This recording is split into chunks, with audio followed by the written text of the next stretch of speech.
My name is Gary Butterfield. My name is Cole Ross. And you're listening to Watch Out for Fireballs. It is a Games Club podcast. And this week we are talking about Balatro, which is a roguelite deck builder developed by Local Funk and published by PlayStack for the PC and consoles in 2024. Yeah, and a Gary pick, because this is one of those This Hole is Made For Me games. Uh-huh. I wasn't going to get out of 2024 without talking about this on a show, even if it doesn't match our usual structure. Right. This is, in terms of games that came out this year, this is still my favorite. It's been a good year for games I've played, but it is, I cannot argue with Balatro for me. It is hard to argue with Balatro's appeal. Even I fell into it a little bit when it first came out, and by fell into it, didn't beat the first run, but I was like, oh, I get it. Like, this totally, I can see the hooks here. Yeah, this to me has deep hooks. But it's going to be a weird episode because there's no narrative to this game. This is just mechanics. That is the thing I love about it. If the Jokers started talking and the stuntman has something to say, there's a little exclamation point next to him. Click on him for the lore. I would not like it. Yeah. I even like that it's not there and you can ignore it, compare with something like Monster Train, which is also card-based. And I love Monster Train, but that has a lot of lore that I also would prefer to ignore. Yeah. Just get rid of it. I love that kind of, I love context to what I'm doing in a game. This is me versus the thing. Yeah. That's the only story. It's I am embodied by the play. There's probably a version of this game where you figure out half Joker's abandonment issues. Yeah. I would rather die though. Yeah. So this is a run-based roguelike, roguelite card-based game. You play poker hands to meet a score. The score gets higher and higher as you go, and once you crest that score, you've beaten that blind, and then you can continue. Yes. Using a lot of poker terminology, and we're running up against something that I have a problem with, which is, Gary, people have taught me how to play euchre, I would say 17 times throughout my life. And just for some reason, my brain doesn't, it's kind of like knots. Like I've never learned how to tie knots because my brain just doesn't work like that. Yeah. So we're going to do our best to define what a blind is in this or what an ante is. But if you don't have a brain for these things, then it might be a little bit, oh, if you play it, you get it kind of deal. It is worth noting, because since this is my favorite game that came out this year, I do want to be an evangelist for it and get people to play it and understand it better through this episode. Do not be held back by that. Yeah. This is not like being explained euchre. It's not even like being explained poker. Yeah. You basically, a very base level of poker knowledge is a rubric that will help you with this. Treating this too much like poker will actually make it harder. Oh yeah, it'll hurt you. It'll hurt you. The way that you accomplish your goals in this is not just playing good poker hands and knowing poker hands. It is through modifying your deck of 52 playing cards and using jokers. These passive jokers that modify your score based on their effects compared to what you play. Right.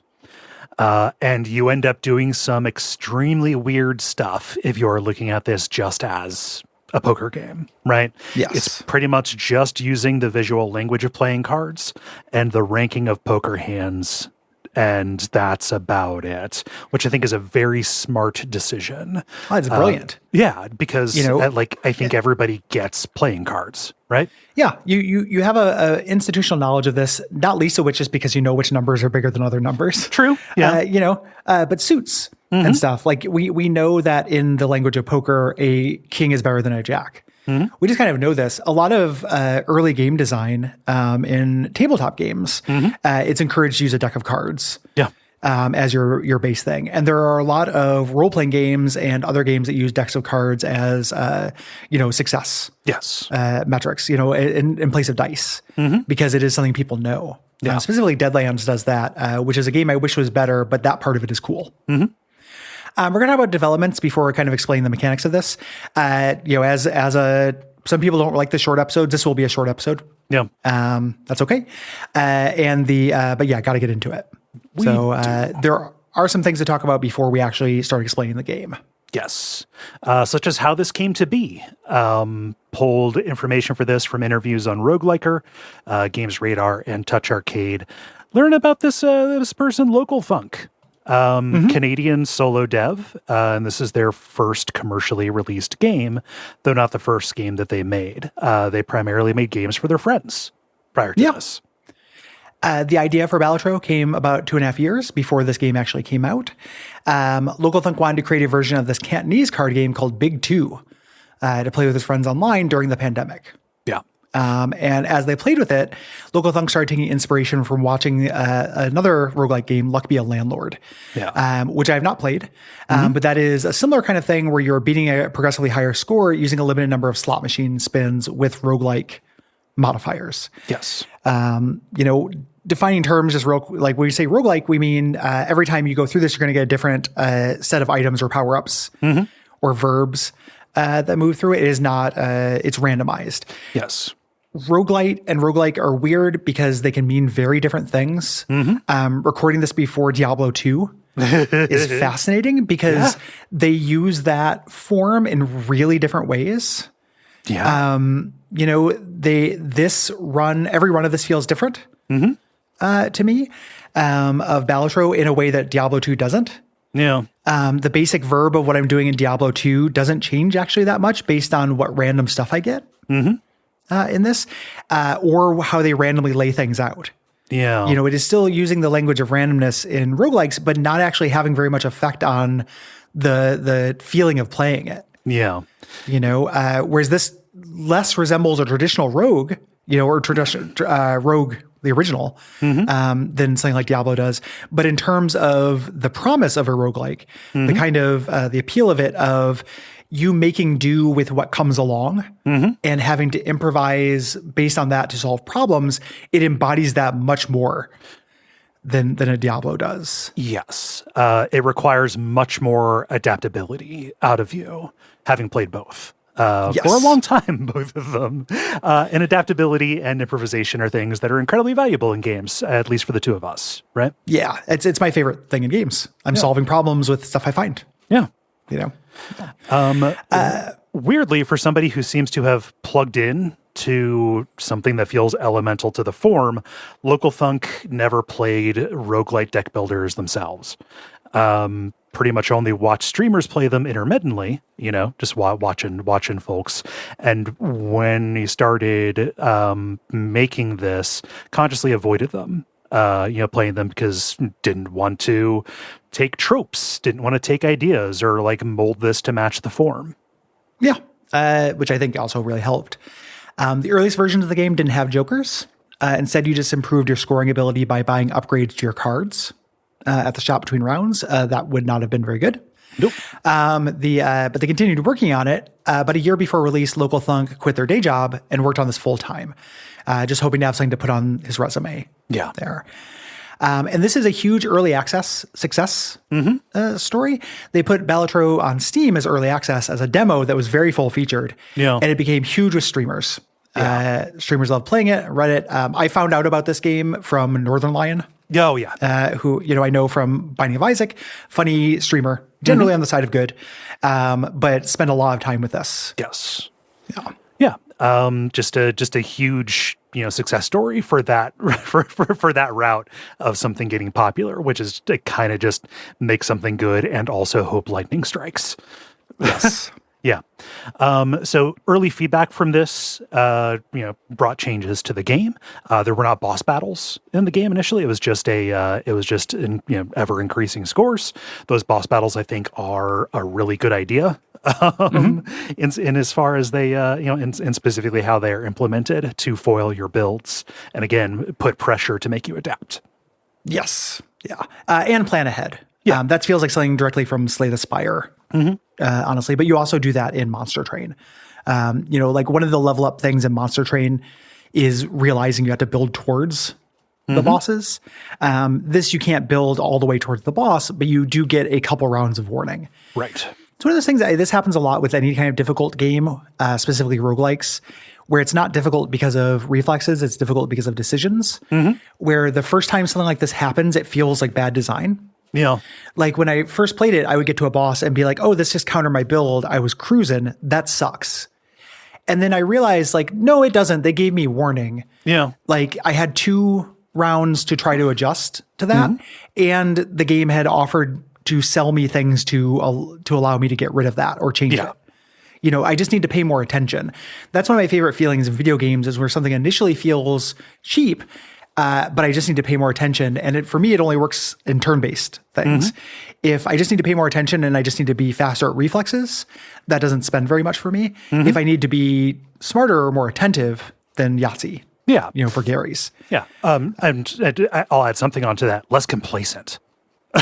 Yes, very much so. Like there's a way of playing this game where you can get into something that feels like you're doing really well and you just kind of want to autopilot that, and this stops you from being able to do that. Even on, it is very hard for me to lose the base difficulty of this game. Right. I can still fuck up if I go completely in autopilot. Yeah.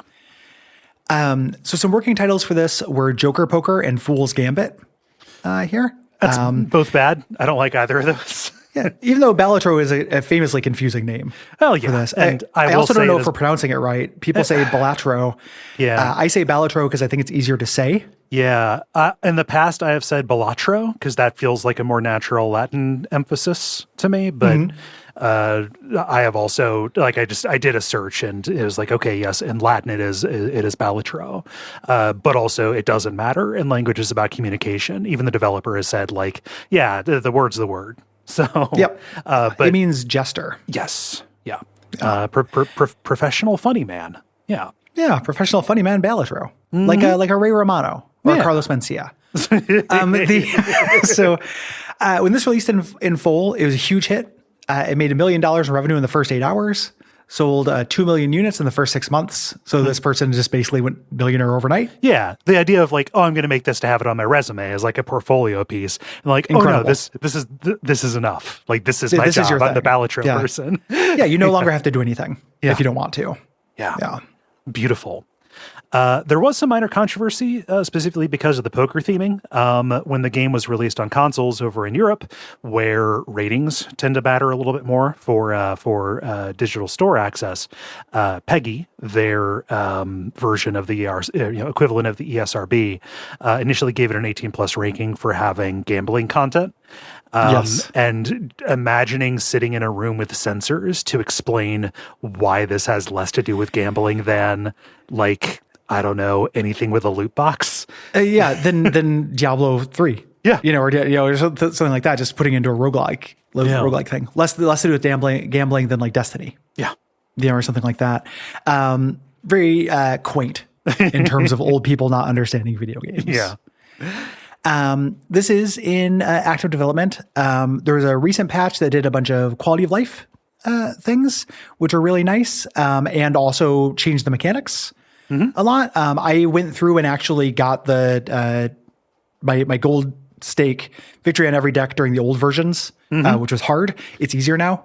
What was the change? Because I heard you say, like, oh, when this came out, it's like, oh, I've got to go play it all over again. Yeah. The higher difficulty rankings now have unique modifiers for jokers. Okay. Whereas previous to this, they largely impacted economics. Okay. They made shops more expensive, which was devastating. Yeah. Like that was because, as we'll talk about when we get into the mechanics of this is as much an economics simulator as anything. Like this is a game of manipulating your economics. Yes. There's also one that added new aesthetics for your jokers called the Friends of Jimbo. This allows, there have been two of these that allow you to have decorate your suits with different games. So like Binding of Isaac, The Witcher, just games that the developer likes. Stardew Valley, things like that. This is not new mechanics. It's just a decorating thing for your cards. Yeah, I was unclear on that. I always like it when they do that. Like look back to like Super Meat Boy, and it's like, oh, I like these indie games. Let's put these characters into this. Yeah, little shout out. Yeah. There is a major update coming in 2025, which I think will be extra content. Yes. Either new stakes or new decks or new jokers. It also just hit phones. Yes. Like mobile platforms, just shortly before we recorded this. Heartbreaking to see, oh, this is on phone. That's how I'll play it. And then realizing, oh, this is way too small for my eyes to see. Uh-oh. Yeah. So it'd be good on iPad. On Switch. Yeah. Yeah. I played the whole thing on Switch and it was, great. Yeah. There are actually some advantages to playing it on PC, which we'll talk about in the mechanics, largely because of how this game handles physicality. Okay. Which I think is a weird kind of secret weapon to it that I didn't discover for a long time. Oh, for like rearranging stuff? Yeah, rearranging things. And also there are things that will shuffle your jokers. And if you hold one in place, they can't shuffle it. Oh, okay. Much easier to do with a mouse to get up there in time. It's just kind of interesting that they let you do that. Yeah. So we should talk about aesthetics a little bit because this is not just math. There is very canny stuff around this. So it should get at least a passing mention. In this game's, kind of favor here, the interface is really good. The interface communicates exactly what you need to see. It is very consistent throughout. And the visual designs on the Jokers are very fun. They're really cute. Yeah. Some of which are, and there's like an avenue for jokes. Yeah. And stuff. The most obvious joke, but one of my favorites is the banana. You get this. One of the jokers is called the Gross Michelle, the banana that is largely extinct, and it has a chance of disappearing. Once it disappears, the Cavendish can show up, and the Cavendish it looks like a superhero. It was like Cavendish in big font, and I think that joke is really good. Yeah. The all information that you need is very easy to pull up. If you're thinking, I don't know the poker hands and their ranking, you can pull that up with the press of a button. Yeah. You can pull up a really quick look at your deck, both what your total deck is and what remains for playing. You pull that up with a button. Yeah. And you hold the button to have it be there so you can check it. Yes. Really quickly. And the soundtrack to this, which is this really, really long singular piece with variations of like a kind of trippy jazz kind of thing that I did not expect to like, but it's great. It just does variants. It's the same song throughout. It's a very long song that plays for the whole time with variations depending on what you're doing. Yeah. There's like a boss fight variation and a shot variation and everything like that. And it's jazz. And I don't like jazz, but I like this. It fits. It got me. It got me with some jazz. Yeah. The thing about jazz is it can kind of evoke like a high energy sleaziness. Yes. Which kind of plays into the gambling theming around it. Yeah. Yes. Yeah, like I'm playing Leisure Suit Larry's Windows games or whatever that little high energy sleaze poker Leisure Suit Larry spinoff was. Yeah. Yeah. This is a kind of game which kind of quickly turns into a podcast game, Yes. Or, just play this. I basically played all of this watching Cutthroat Kitchen in the background, just for comfort. The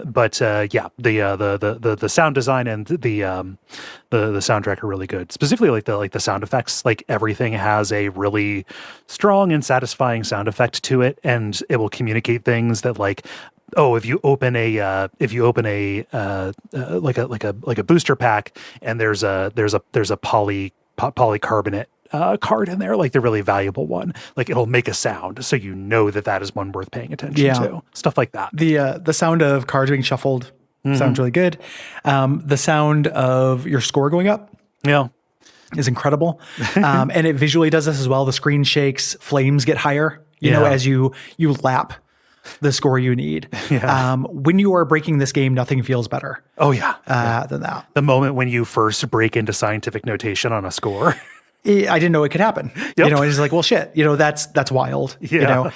This is a roguelike. We talk about this a lot with roguelikes, but the degree roguelikes are better when they allow you to break them. The more controlled a roguelike is in this kind of thing, usually the less interested I am. It's the thing that makes me like a Monster Train much more than a Slay the Spire. Yeah. Like I know you can break a Slay the Spire, but Slay the Spire feels very constrained and defensive to me. Yeah. In the past, I've called this category swinginess. Yeah. Yes, the swinginess is great. The thing that differentiates a roguelike that I'm going to love versus one I'm only going to, that I'm not going to like is swinginess. It's why I never went in super deep on Slay the Spire or Spelunky. Like Spelunky's not swingy. Yeah. It's a little platformer game. You play a little platformer thing. And if that's fun, that's great. But I want to be able to have a chance to absolutely fucking break the thing over my knee. Yes. And get that dopamine in addition to develop the skills. Yes. It's not either or. Yeah.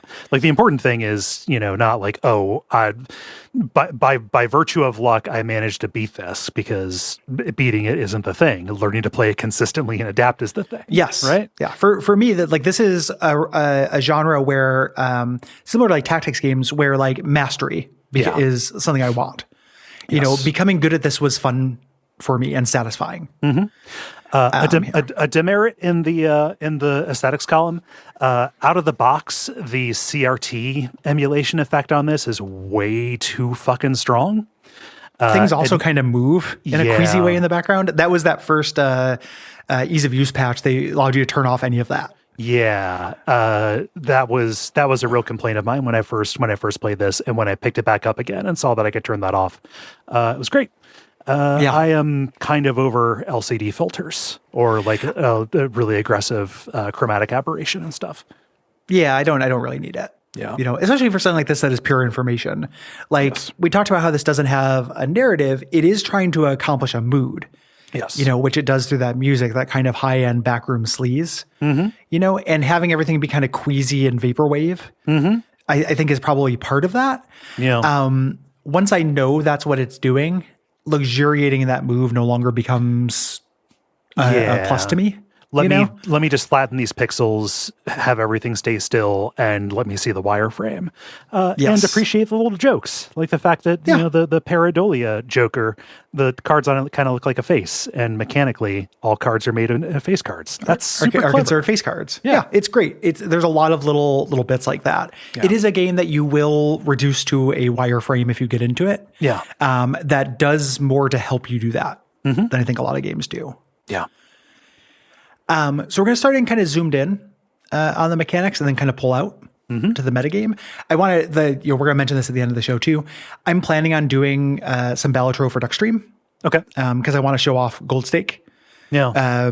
There. So if you want to see how this goes, you should tune in Duckstream anyway. But if you want to see that, and I'm not, there are people way better than I am. Oh yeah. I'm no expert at this. I've done the good, the big thing in it, but I don't win every run or anything. But if you want to see an example of relatively high level play, I'm going to do that there.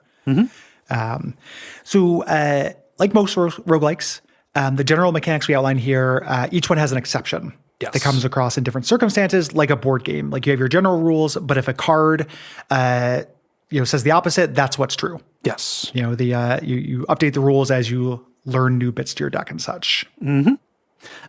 Individual encounters in Balatro are called rounds, and the chip score that you are aiming to beat is called the blind. And kind of the unit of thing, you've got three blinds that make up an ante. So small blind, big blind, boss blind, and then you move on to the next one, and the numbers go up. But what you are doing is a round. The base game is 8 antes. You can go infinite. Beyond that, you've beat it once you've done 8. Yes. And you cannot win the game. Like you can get up, I got like ante like 13 or something like that, but that's really hard. People have gone to, past scientific notation to get to infinity, like glitch the game. At some point you reach a kill screen basically. Yeah. So you draw 8 cards from your deck. That can vary depending on your deck, but mostly you draw 8 cards from your deck and you assemble a poker hand. To play. Poker hands, high card is just any card. Royal flush is the highest one. out of the box. Yeah. And you can choose to either play up to 5 cards or discard 5 cards to look for a better hand. Yes. And both of those are limited.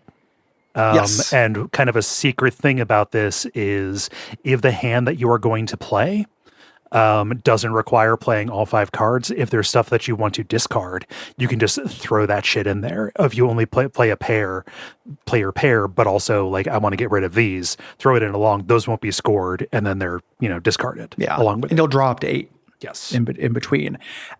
Generally, because of the economics of this game, you mostly want to try to win as few hands as possible. Yes. So you want to use your discards for this, but you can play hands as discards through this.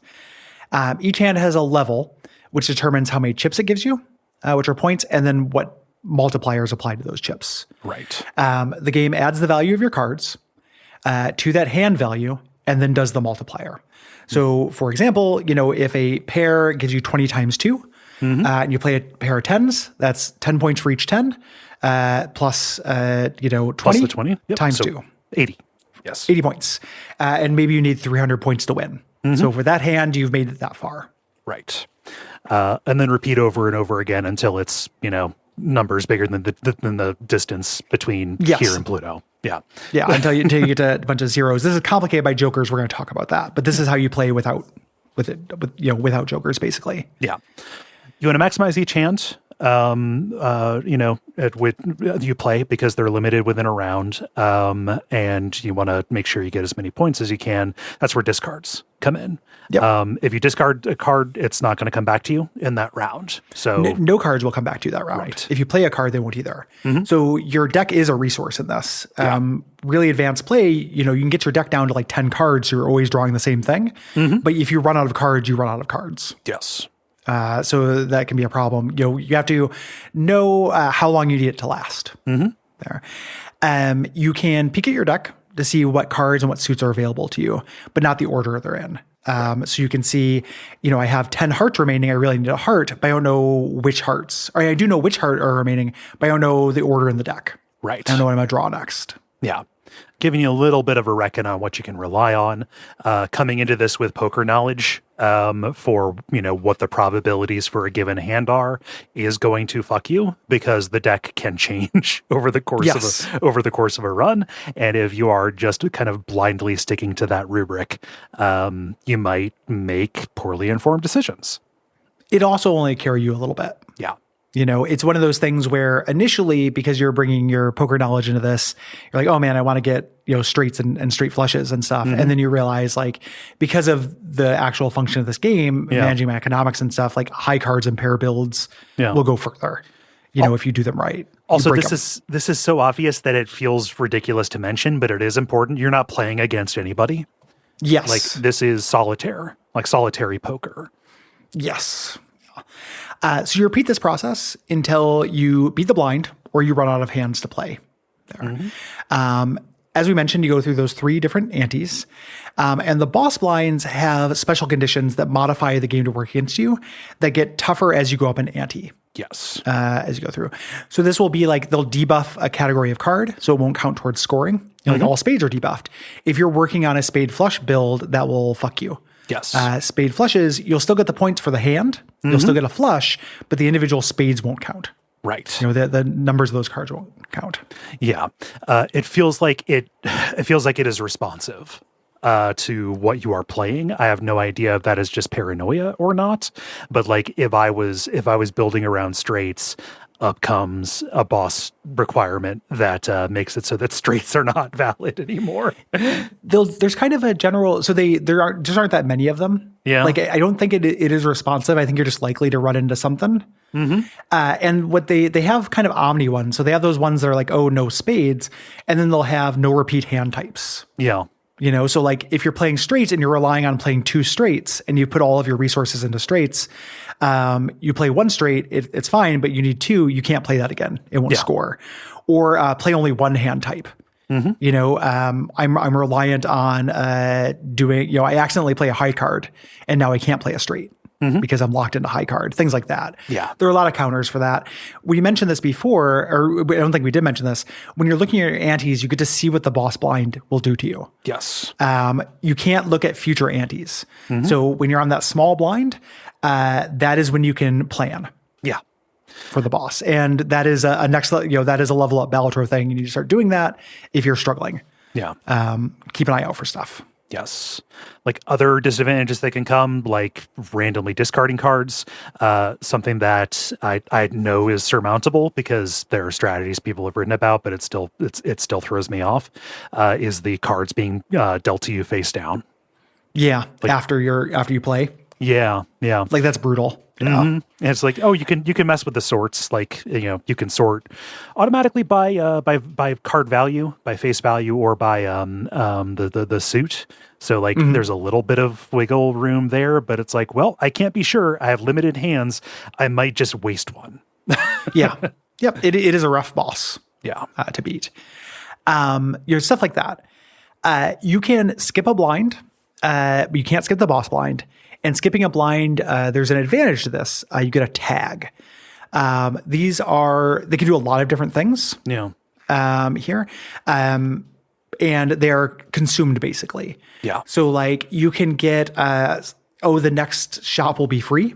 You automatically get this kind of joker. You double your money, things like that. Yeah. The downside to that is that you do not get access to the shop and the money from doing that blind. This is also a thing that is you go on an arc with, similar to every roguelike, where like at first, I'm like, oh, I'm going to do these like crazy. I want that. Double my money. That's nuts. And then realizing you actually hurt your economy and chances of winning because you are jumping up a difficulty level without having a phase to improve your deck. Yeah. It's a little bit the opposite of buying a pig in a poke, right? Like I have perfect information of what this is going to be when I get it.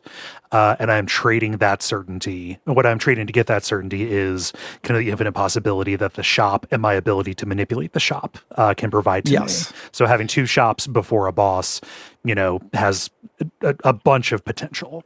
And on top of also being like all cool variables in this, you eventually can turn back around and use this. Like there are times where, one of the boss blinds is every card you've used previously will be debuffed. And in those situations, maybe the winning move is to skip both blinds. Yeah. So all of your cards are good going into the boss if you think you can beat the score. Things like that. You just had like all turn-based tactically rich games. It's about paying attention. Yeah, and like at higher stakes, it makes it so that the small blind doesn't count. Like you don't earn any money from it. Yeah. So why would I go to the store on that one? Yeah. Well, if you have money or you get interest, we'll talk about interest. Like the economics are such a huge part of this game. Yeah. Managing money. I'm better at managing money in this than I am in real life by like a factor of 10. I wish that I was just managing interest like in Balatro. Yeah. Instead of in real life where I just kind of put it in the bank and don't think about it. After every round, you can go to the shop. The blind has a dollar amount you're awarded for beating it, and you get interest. Interest is really huge. You start with 20% interest. So every $5, you get $1 with an interest cap of 5. Yeah. You can change this. One of the level up Balatro things is to get to the interest cap. Yeah. A big mistake I was making early on is overbuying. If you can beat the first couple of antes without spending money, save money. Yes. Because getting that interest cap is giving you free money. Yeah. I never got to the point where I was relying on interest. The most success that I had in this is playing with green deck, which felt like easy mode. Yeah, it does. It helps a lot. We'll talk about the different decks. The decks are designed, like characters in Isaac, they teach you different strategies. Yes. There is a, you do not get interest deck, which is basically if you spend all your money, spend down to 0 deck. Yes. As a thing. Yeah. The shop contains cards. Most of these will be jokers. And you can just buy these outright. And you can re-roll what's available. This starts at $5. It goes up every time you do it. Yes. And might be worth it. Not just because you're buying them, but you want to bite at a better, it's like a last gasp chance. And like, okay, give me something broken, please. Like what's the strategy around using that re-roll? Generally, like if you're at the interest cap, you have extra money, right? So if you have $30, you can afford a reroll. Okay. Because you're going to get down to 25, and it's just what you need. Yeah. So like I'm looking at a boss. This boss is I'm doing a spade build, and I have the Joker that gives me a multiplier for each spade. Yeah. It's going to get rid of my spades, so I need something I need malt. I need something that will multiply. So if I don't have that, I'm going to reroll until I get it. Yeah. Because otherwise I won't beat the boss. You can also modify that cost using these things called vouchers, which are like ring slots. Yes. Every ante, there's a new voucher in the shop, and these are huge. They always cost $10 unless you get a generalized discount. And these are really big deals. Yes. Expensive, but huge boons. And they change how the store works mostly. Most of them are dedicated to changing pricing behaviors or spawn probabilities in the shop as well. So you can kind of tilt the RNG in your favor for the kind of card that you want to get. Yes. I would like to get more planet cards. We'll talk about planet cards later. Yeah. There's a thing that can do that. You get a discount. You can get extra hands. You can make your hand size bigger. Things like that. All those are really big. Yeah.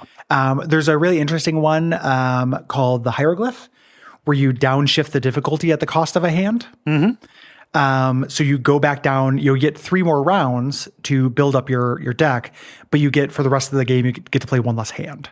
Yes. Things like that. These are all very interesting. Yeah.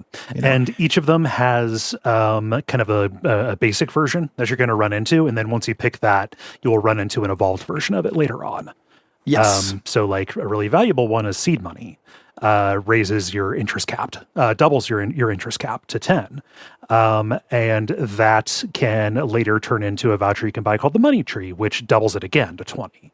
Yes, which is wild. If you have $100, you'll get $20 for free every shop. You can now buy anything you want. Yeah, that's basically enough to buy every booster pack that is given to you on base stakes.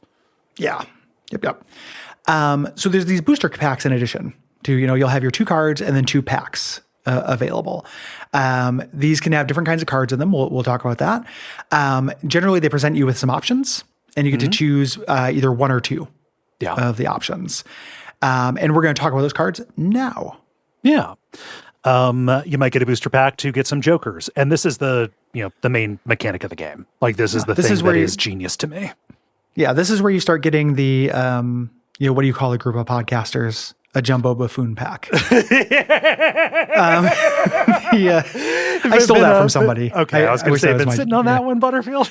No, I wish I had. I know I saw that online. I wish I could credit it. Yeah. But yeah, I really value what do you call a group of podcasters, and then just that image. Oh man. Yeah. But Joker's the primary way in which you're going to shape your run. Right? Yes. Passive modifiers, some of them are active primarily through selling. You can decide to sell cards either at the shop or just in the middle of a round, too. Yeah, anytime. So these, we talked about the score. Like you play your hand, it counts your cards, your hands. Jokers primarily modify your score. Yes. There are utility ones as well. This is what they mostly do. You have 5 of them laid out above your play area, and the order they're in is the order they'll activate. So there's a little bit of like math. You're dealing with Billy binomial here. Yeah. You're doing some programming logic. Or your least order of operations, which is like, well, I want to add up the base multiplier before I multiply it. I don't want to, do 0.2 of a 5 mult and just get 1 extra before I add on top of that. Let's bunch it all up. Yeah, and then multiply it. The ordering sounds complicated, but there's actually a pretty simple thing to it, which is you want to have your chips, your multiplier, and then your malt, the red malt, in that order from left to right. If you're doing that, you're generally doing good. And what that makes sense, that malt, multiplying your final thing, that will make sense if you played the game. The game tutorializes it. There's a mandatory tutorial where it walks you through this. Yes. Jokers are sorted into rarities. This is somewhat related to efficacy, but also this tells how they can be modified by different vouchers, or I think different tarot cards can interact or pull in, jokers of different rarities. Yeah. Specifically legendary, you can find a card that will give you a legendary. Yes. Through this. This follows the rules of collectible card games in that rarity generally corresponds to complexity rather than power. Yeah. There are a lot of rare jokers that can be very powerful but are hard to use. Yeah. And uncommon jokers that kind of hit the balance. Yes. Really well. Yeah. They also have modifiers. These are called addition modifiers. There are 3 of them that are in the base game, and then the other ones that are difficulty modifiers that come later. So you can have foil, which gives you extra chips, holographic, which gives you extra malt, polychrome, which gives you malt, and then most interestingly of them is negative. And negative doesn't count towards your limit. Yeah. So it's basically free. So get a negative joker, suddenly you have 6 jokers instead of 5. Yes, which is very, very powerful. Yes. There are also negative ones on higher difficulty stakes. So these are things like jokers that are rentals. They cost you money every turn. Ones that degrade, they're only good for 5 rounds. And then ones that are permanent, which is a big deal because you're going to be changing out your jokers. Yeah, the eternal joker. Oh no, I'm stuck with this. Yeah, the eternal joker is also just a very powerful phrase. You get to say joker a lot and look at little joker and little jokester smile and little dipshits a lot in this game, which I really like. The little guy whose name is Jim Joker on the thing, I like him as oh no, this little shit's at it again. He's got real big energy for that. Yeah. So we talked about them being passive. Some of them are active. There are 150 of these in the game. Talking about all of them would be madness. Yeah, it doesn't make sense. Generally, they go in categories. There's score, chip jokers, malt, and then utility and economics is kind of how I categorize them.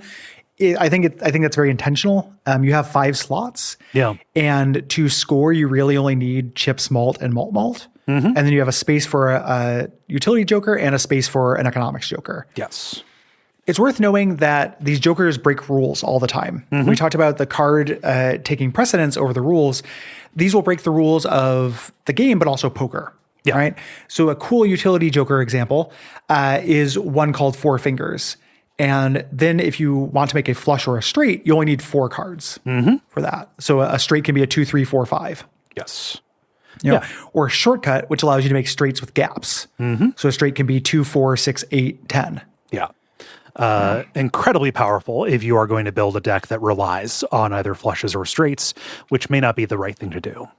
Yes. You're going to start your strategy based around what jokers you get. Yes. Generally. So like, if you start out and you get, there's a joker called the rudder. This gives you chips when you play straights and goes up every single time. So you get a certain number of chips, but every single straight you play, makes us better. Yeah. So you're going to play as many straights as possible to build that up. As a thing. This is also an example of a joker that is good early, but pretty worthless late. Yes. Because it only adds 15 every time you play it. Yeah. There are a lot of jokers like that. Like if you get them in the first ante, they're worth it. Otherwise, they're not. Right. Yeah. Because if you get it too late, the anti-scaling just fucks you. It can't surpass it. It can't outrun it. So you want to dial up your base chips and then increase the multiplier. So there are either ways to level up individual hands that your strategy is built around. So we'll talk about celestial cards, the planet cards here in a second, but you can just make that hand more valuable to play. So suddenly, like, just aiming for straights and flushes is not the most valuable thing if you level up 2 pair, if you level up, basically anything else to surpass it. Yeah. And in thinking about that, that straight build, like if you got runner early on, we talked about shortcut and talked about 4 Fingers and getting that. They're also just really basic ones. They're like, you get 12 malt for playing a straight. Yes. You are basically, everything you need to know is on the cards. Yeah. And they do what they say. Yeah. It's one of those things that I find talking to people on the Slack and talking to people in real life sometimes, this is a common game allergen. Some people who play games do not like this. if there's information on the card and it just tells you what to do and you have to read several cards to get them, people don't like it. Yeah. This is an off-putting thing for some folk. For me, I'm a pig in shit. Yeah. Like, oh, this just does what it says. You know, like think about like spells in Baldur's Gate. That's almost exactly what I was going to say, which is like, okay, I like cross-referencing these things, and then just getting that moment where, you know, I'm Homer Simpson looking back and forth between the two things. Yeah. Oh, okay. Yeah. I can save money by buying nuts separately and mixing them myself. Yes. When you realize, you know, these two things can work together. Yes. You know, that is the genius of games to me. That is the good feeling. Yeah. You know, that is what makes me feel smart as a human and gamer. Yeah. Yeah. You know, so when we talked about jokers that increase your chips or your malt, the malt things that will multiply your multiplier tend to be very valuable. This is also where you get a lot of growth potential. For repeated actions. So like in this example where you have forefinger, runner, and shortcut, you can also get the constellation joker, which raises which multiplies your multiplier by 0.1, and that raises by 0.1 every time you play a planet card to level up a hand. So suddenly of any that can kind. get yes. Yeah. So those are your three bits. You have your chips, your multiplier, which you're getting through planets, and then your malt. Yeah. And you have room for other things. That's a progressive thing. You get that constellation joker early. It's great. You can build it. Yes. There are other ones. All of the things that do malt, because it's such a powerful effect, have a downside or a task you have to do. Yeah. To make it there. But to get to the high antes to win, usually you're going to want this. Yeah. It is an essential piece of your kit. You are just given a lot of time to get it. Right. And like that's an axis on which the jokers can vary, whether it is valuable out of the box or whether you have to evolve it. There are also ones that involve a certain amount of chance, right? There's the misprint joker, which provides just a random multiplier between 0 and like 24. Something pretty like good. that. Yeah, pretty wild. Yeah. Like there are also, every heart that you score has a chance of doing this. Yes. Things like that. And then there's later, you can also get the dice item joker, which doubles the chances of anything that is with odds. Yes. So something this has a 1 in 2 chance becomes a 2 in 2 chance. It's a really powerful synergy. Yeah.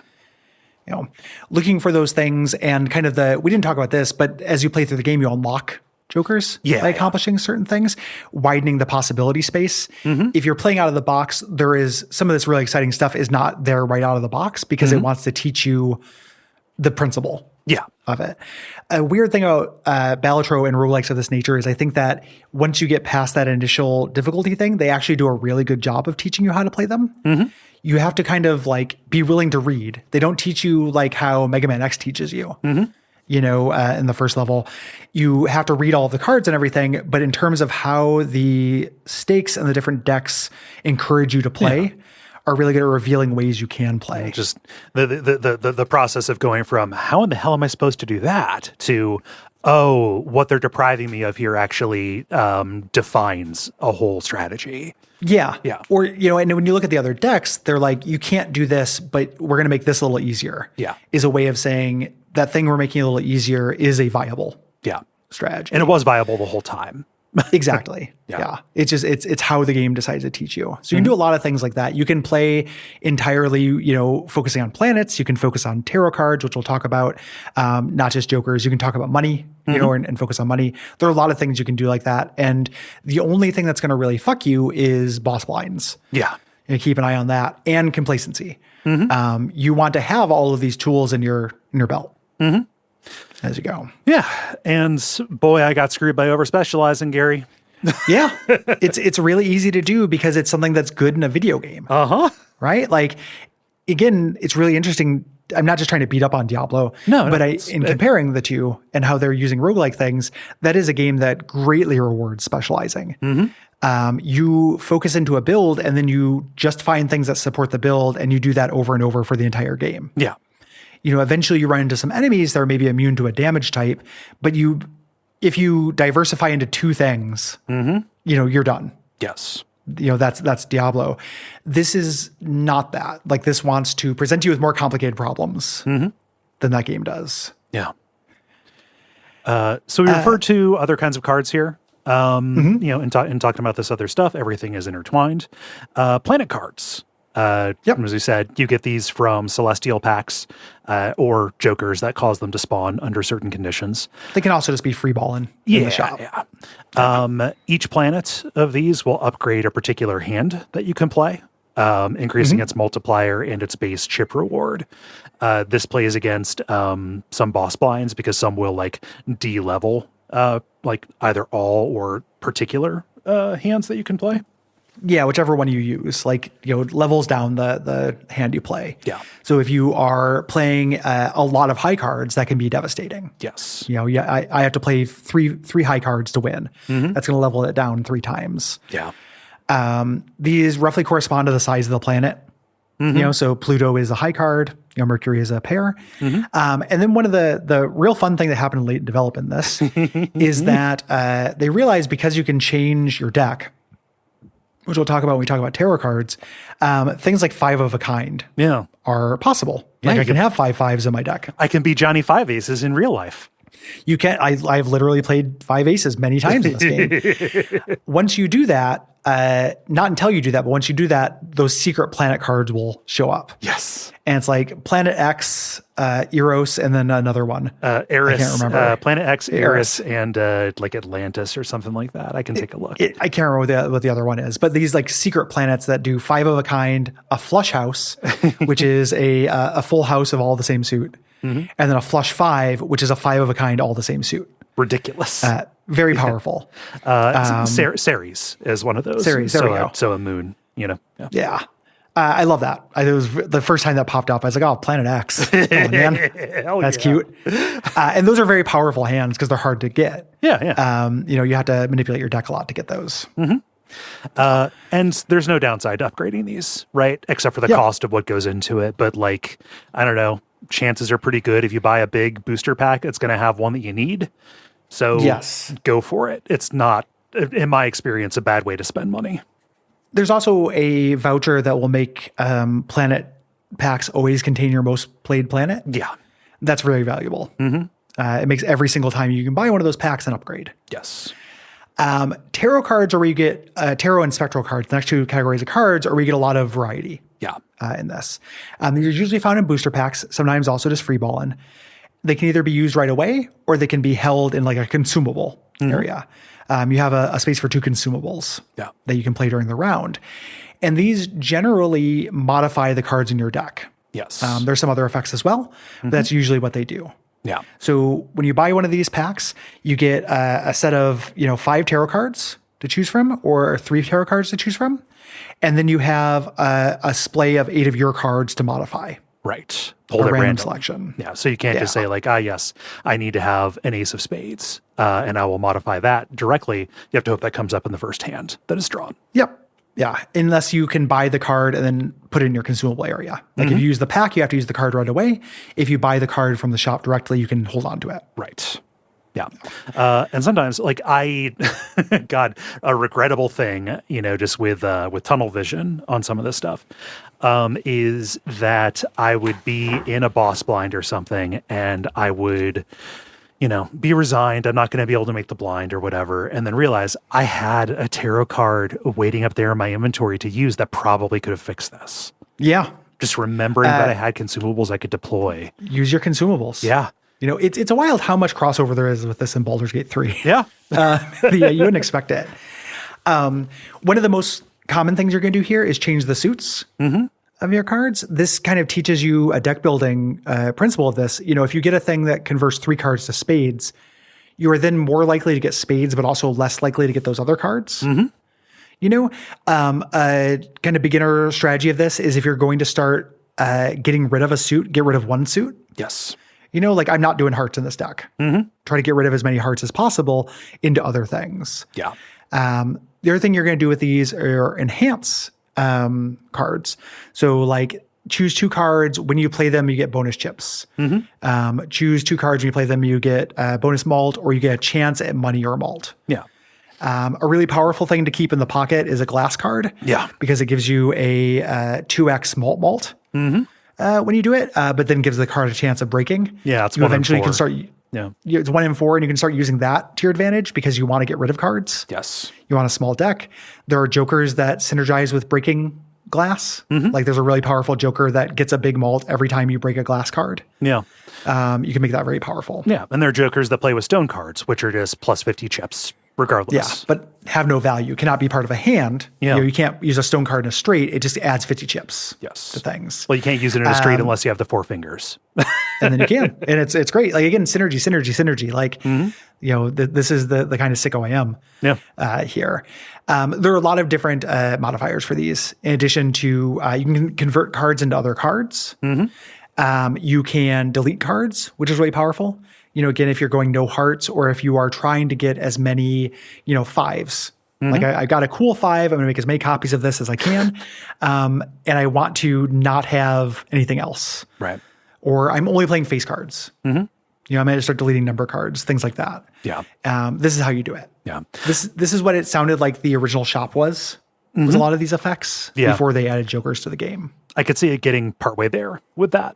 But again, the joker's the genius. Yeah. These modifiers can stack too. So like you can get a wild card that plays as any suit that has a seal on it that makes it count twice. Right. Yeah. Seals come up from spectral cards. Yeah. There's basically 3 categories of enhancement.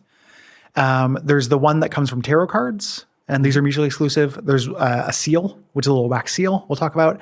And then whether it's a like a polychrome or foil card, one of the edition things. There are also economic tarot cards. That will be really big. Checking a tarot deck is a good move if you're doing okay financially, because you can get the Hermit, doubles your money to a max of 20. So you just find $20 in there. Yeah. You can do that pretty consistently, Yeah. I find. Spectral cards are the rarest of the cards in the game. One of the decks makes them more common to run into, which is fun to play with. It's my favorite deck. But generally, these packs show up rarely. Yeah. And these are 18 cards. They look a little bit like tarot cards and function like that, but they are riskier. Yes. You have bigger drawbacks in exchange for your rewards. So like, but those drawbacks can also be boons in and of themselves, right? So like destroy a card, making your deck, a little bit smaller for a chance to gain multiple enhanced cards. So like you might get rid of a card that you're really, really relying on being in there. But you gain more on the upside. Yes. Or things like, destroy 5 cards and get $20. Yes. You don't get to choose which 5 cards, but you get a big economic boost. This is where you're going to start getting rare jokers as well. Yeah. Things like I'm going to give you a rare joker, but I'm going to zero out your money. Yeah, Wraith. Or this is where you start doubling jokers. We're going to take all your money, but we're going to double one of your jokers and get rid of the rest. Things like that. You have to start looking at what jokers are available for that. Yeah. Like maybe you have 3 jokers you like, and any of them would be fine to double, but one joker you really don't like. You sell that one first at the chance of doubling one of those good ones. Yeah. Things like that. These are real wild, the kind of cool things you can do. This is where you get seals. Seals like the red seal will make any card be scored twice. Purple seals you can discard and get a tarot card for free. Blue seals are very powerful. If they stay in your hand, you at the end of the round, once you win, you get a planet card of the hand you used. Wild. To win.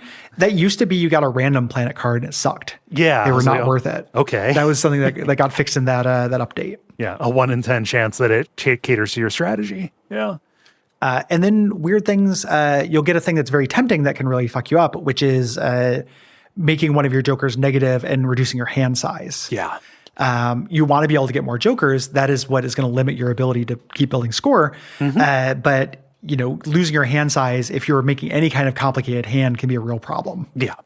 Yeah. More hands, more cards in your hand, bigger chance you're going to get the combination that you need. And hand size can also be expanded as well. Yes. Yeah. Very much so. Yeah.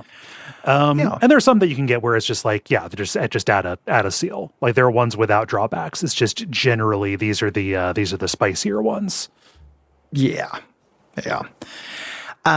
So when you win a run, you get the 8 antes, or lose, you'll probably have unlocked something for the long term, similar to like an Isaac. Yes. There are jokers that will become available once you meet a condition, and you can preview these. There's a way to pull up all the jokers. They'll have a little chastity belt on them, and it'll tell you what you need to do. It won't tell you what the joker does, but it tells you you can't fuck that joker without paying a big dowry. Yeah. And what's fun is the condition always kind of relates to what that joker is. Yes. Yeah. So like, to get the swashbuckler, which will increase your molt every time you sell a joker, you have to sell 20 jokers. Yeah. And that can be useful, for that. You can, the smear joker, which is another one of these flush jokers, if you have 3 wild cards in your deck, this makes hearts count as diamonds and spades count as clubs. Yeah. Flush builds are easy to make early on, but don't scale really well. Right. But the secret to this, like everything has a second thing to consider. Yeah. Which is why I love this game, is that it makes straight flushes really easy to build too, which is huge. Yes. The most powerful hand out of the box. The unlockable that you get that'll make the biggest difference for you is your deck that you have. You start the game with the base deck, the red deck, which gives you +1 discard every round to the base. And then the blue deck, which is the next one you unlock, which gives you +1 hand every round. These are your 2 basic decks. Yeah. But the different decks teach you different ways to play, as I mentioned before. There are a lot of different kinds. I'm not going to go through all of them here. Generally, in terms of good ones, the yellow deck is really good. You start with $10. That's really powerful. The green deck is that one I mentioned where you want to, instead of earning interest, you get $2 per remaining hand. So you may as well spend all of your money. No interest. Yeah. There's one to encourage tarot card use, one to encourage planet use. The ghost deck, which is the one that makes spectral decks or spectral cards more available. And then you start running into kind of like weird challenge decks. Yes. Like the painted deck, which has 1 less joker slot, but +2 hand size. What that's teaching you to do is make complicated hands. Yes. I have a much better chance of digging a large swath of cards. I can make something cool. Yes. And eventually you unlock the erratic deck, which has random suits and ranks. And that's very funny. Last night, to refresh my memory, I was playing Balatro and started a new run right before bed and did the erratic deck and it had 2 spades. And I'm like, that's great. My spades are all gone. I can't do a spade strategy, but any of these other strategies will be more powerful. Yeah. As such. Because I did well with the green deck, I got a hold of the abandoned deck, which is real fun. That's fun. Yeah, it's smaller out of the box and it has no face cards. Yeah, so all those face card synergies aren't going to work, but you can make straights really easily with that, and you have a 40 card deck, so it's already a slim deck. If you're going to slim it down, you can do that really easily. Yeah, it's a good starting point for that. Yeah, and then a special note as well of the plasma deck. Which is you have to win any run on blue stake or harder, which is difficult, but that evens your chips and malt, but it increases the score requirement for everything by 2. Yeah. So basically, it seems very complicated. It basically flips your priorities to chips. Yeah. You want to get as many chips as possible. It'll all balance out, and you can win that pretty consistently by focusing on chips. Yeah. Yeah, I wish that I had unlocked more of these, but only a certain amount of time. Like I'm a tourist in this. Yeah. That's another thing too that in terms of my evangelism is that you do not have to go as deep on this as I did or as anyone did. Yeah. Like, and this is true of even like Slay the Spire. I know I badmouth Slay the Spire as a bad example of things. I got my 30 hours of that were really fun. Yeah. I just didn't climb you got a whole ass game out of it. Yeah, that was well worth it. It just wasn't something I decided to go deep on or pursue mastery. Right. Yeah. So we talked about the challenge decks, right? Like there are ones that are very specific. They're called challenges. Yeah. There are challenges you can do. I tend not to do a whole lot of these in these. I should do them because they are interesting. And like all good challenges, similar to Isaac, some of them are actually boons. They're not just making things hard. It just, they seem, there's a jokerless one and that seems really hard and I don't want to do it. And I'm like, if I start doing them, I'm gonna have to get through that eventually. But jokers are fun though. And that's the other thing too, is that I want to, now that I've climbed the ladder on all the decks, I just want to break the game in fun ways. Yeah. So there are stakes as well. These are the difficulty levels that you climb up with each deck. Through here. You start out as white stake difficulty. This is the base difficulty of the game, and then they go up from there. You either get unlocks and you additional difficulty as you go. Yeah.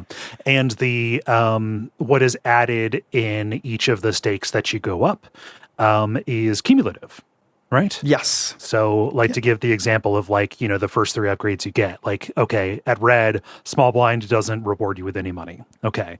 Green, it's that and the required score scales up faster. That happens a few times up the stakes. Then at black, jokers have a 30% chance to be eternal, so you can't sell them. Yeah, which is a huge deal. Yeah. The next one, you get 1 fewer discard. That's a really big deal. Mm-hmm. You don't know how much you miss that until you lose it. Yeah. The score can go up, and then eventually, as we mentioned, 30% chance of perishable. So this Joker only lasts for 5 rounds. Mm-hmm. And then the final one, which used to be everything costs an additional $3 every round, which was horrible. Ridiculous. As you went, now Jokers have a 30% chance to get a rental sticker, which they only cost $1, but it costs $3 per round. Like all great things in Balatro, you can turn this to an advantage. Yeah. You can get a really expensive Joker for $1. And these are really good for getting past a boss blind. Mm-hmm. I'm going to spend my $6, taking this rental fee just to get me through this thing and then sell it. Mm-hmm. You can always sell it back for $1. Yeah. So, or my economics are such that I can just tank this. Yeah. This Joker is so good, I can afford it. Mm-hmm. Yeah. Yeah. Man, it's such a neat game. It's real neat. It's very intricate, as a little puzzle box. Mm-hmm. I still, every time I play, and I played a lot of this fucking game, I discovered new shit. Yeah. 2 things that work together in a way I did not understand. Previous. Going through these different stakes, the different decks and climbing the difficulty with all of them also each time forced me to think about the game in a different way that then the game met me more than halfway and supported. Yeah. There's nothing better than that. Mm-hmm. To me in games. Yeah. Also, the run length is really good. Sometimes you run into a roguelike where, and Monster Train is a little bit guilty of this, where it's okay, a cumulative is going to take me an hour and a half or something like that, which can be a bummer. I think I like Monster Train just a little bit more than this, again, because it is a little bit of a tactical RPG as well. That is gonna win out for me. But here, you can get in a few runs in a night, without dedicating a lot of time to it. So that is that's a lot of throws of the dice. A lot of a really good before bed game. Yeah. I don't know which one of these I like more than Monster Train. I don't want to pitch two bad bitches against each other. Yeah. It's hard for me to say, because Monster Train is incredible. Yeah. I love Monster Train so much. This, the way that I played this last year, even though this last year up until, we're recording this after the election, up until recently wasn't huge on psychic damage. Mm-hmm. The amount of ambient psychic damage that is just, in the world before that, on top of a bunch of health shit and then house buying stress I had. This did so much to, it felt like a pandemic game to me. Yeah. People buying Animal Crossing for the pandemic. Mm-hmm. This was just a really big balm. Yeah. To me to have this to play twice before bed every night. Yeah. Just a nice little orderly box where everything is what it seems to be. you know? And there's a really basic mechanic of this that we neglected to mention, but it's not, the game doesn't tell you. It's just one that generated a lot of discourse that we'd be remit not to mention. Okay. Which is that the game doesn't do the math for you. Oh, okay. Huh. So you have your equation there. It says, you need 600 points. You play your hand there. It doesn't tell you how many points the hand's going to give you. Oh. You can do the math, but the game does not tell you what's going to happen. See, for me, that is an order of magnitude calculation as opposed to being counting each individual chip that I'm going to get, right? Yeah. Speak on that. Elaborate that sentence. When you say order of magnitude calculation, what do you mean? I'm not, I am not, needing to account for every last chip that this is going to give me, because if I'm going to beat the blind, it's going to be by a lot. right? Yeah. Like there were very few times where it was a squeaker. But if I know broadly, like I'm working with a 10 mult, all right, and a 10, like something in the tens or 20s on a like on a chip, and it's like, okay, that puts me at the order of magnitude of of hundreds or thousands possibly, and that to me is sufficient, right? Like I can just kind of chunk it down to be close enough. Right. No, that's how it's intended. Yes. It's a design decision that caused a lot of discourse because it made some folk uncomfortable. Yeah. I think it's really brilliant in it. Like if you want to, you can do the math. Yeah. The game not doing the math for you, I think, is encouraging you to do that back of the napkin kind of estimation, and to have, despite the fact that this, we talked about this being a deterministic thing where everything is what it is, there is a feeling of chance to it. Like as you go up higher stakes, you definitely get those, will I make it or will I not make it? And rather than stopping doing the math, you get to watch the number go up and have this really intense feeling of suspense. That you wouldn't expect in a game with no narrative. Yeah. Because the narrative is you versus the thing. It's the decision. It's just you against a number. Yeah, exactly. It's really pure in that way. Yeah. I love it. I have like one question for you, just as a from a Balatro Where do you elder. get off? Yeah. What's that? Yeah. What? I said, where do you get off? One question for you. The office. Yeah. What gives you the right? What gives you the right? So when I played, I was either basically I got all my mileage on the basic decks that I had out of aiming for straight or flush. It was like, okay, is this going to be a straight run or a flush run? If I tried to rely on anything that was 3 of a kind or full house or even like, 2 pairs, which is kind of the default thing that I could always scrape together, that always led to me kind of failing out. Like if I was to try to break out of that complacency, say like, oh, flush doesn't end up being pretty limiting. Like what is the way to break out of that, or a different way to think about it as opposed to just aiming for those? The thing that the next level like tip, the way you level up in Balatro is pairs and high cards. Okay. And the way you do it is with jokers. Okay. So you find a like there's a joker called the Green Joker. The Green Joker gains 1 malt every time you play a hand, but loses 1 every time you discard. Okay. If you get that in the first ante, you just start playing high cards and building that malt. And eventually, or pairs, which are also easy to make. Yeah. And you never discard. Okay. So by ante 3 or 4, that's, up to a 15, 16 malt. Then you get a joker that gives you chips and you're basically in business. Yeah. You start relying on your jokers, that chip malt. And then, it was the way that we talked about how the different decks will teach you to emphasize different things. Yeah. Like, the planetary deck will teach you to focus on planets, things like that. To focus on high card or anything like that, you focus entirely on jokers. Yes. It's not a separate deck. It's just this thing you do. That's basically it. Yeah. There's multiple ways to level it up. Like there's a joker called the Burnt Joker, which levels up the hand that you discard first in a round. Oh. Huh. So, you get that. You discard a high card every single time. Okay. You can level up your high card every single run. Huh. That's generally how I got to the level of beating Gold Stake with everything. It's not how you get to scientific notation and infinity things. There are very few strategies to get you there. Right, right. But to kind of level up, if you want to go up a few more stakes, high cards and pairs. High cards and pairs. That's what it felt like, honestly, because there wouldn't be as much in the jokers or in the planets that emphasize that.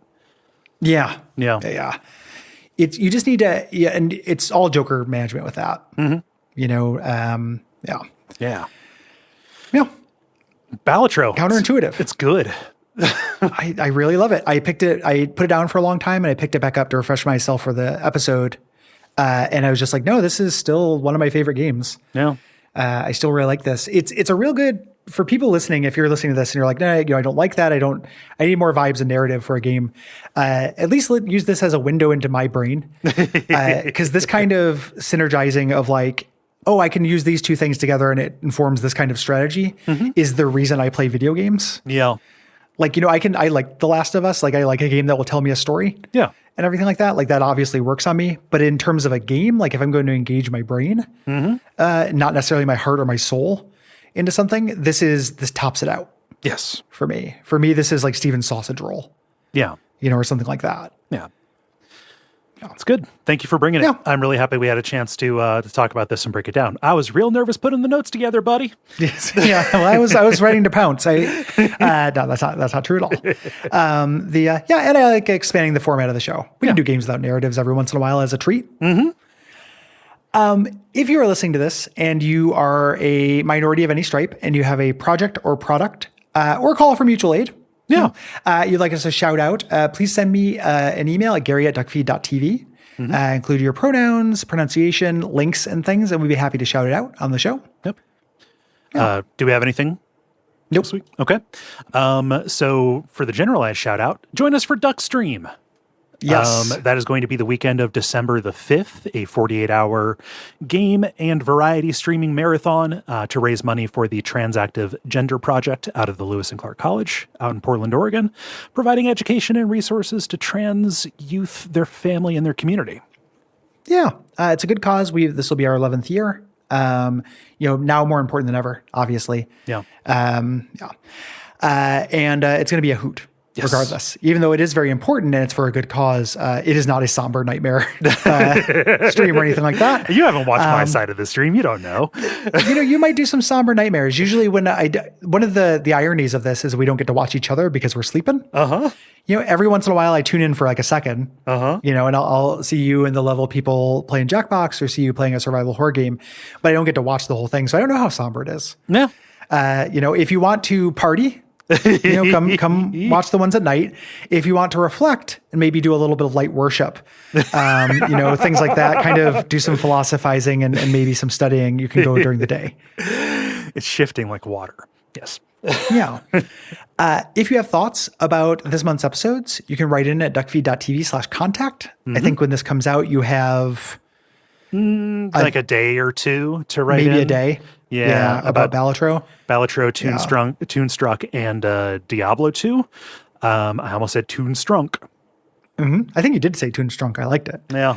That's the 15th at duckfeed.tv/contact. The next month, if you have things to say about Cyberpunk or its DLC, that's going to be December 15th. Yeah. Looking forward to getting to that. Have you dipped in?